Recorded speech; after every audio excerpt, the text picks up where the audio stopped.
Hey guys, for those who are interested in 12 Wings updates, I just happened to be driving by. So you can see there's still a lot of work left to be done. They have left a lot of the original building, which is nice.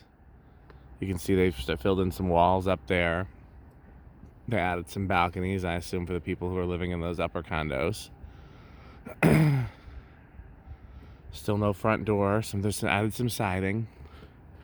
I'm very curious to see.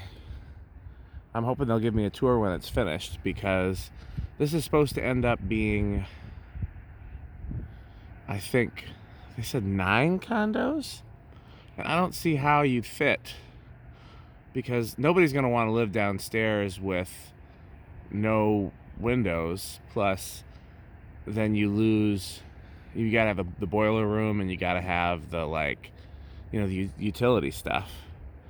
So, if you did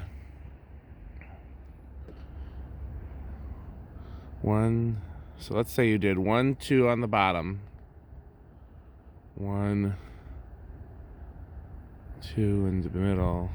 You can do 5 on top. So let's say you did 1, 2. Could you do 1, 2, 3, 4 in the middle? No. So 4 on top, 3 in the middle, and 2 in the basement. I don't know how they would do it.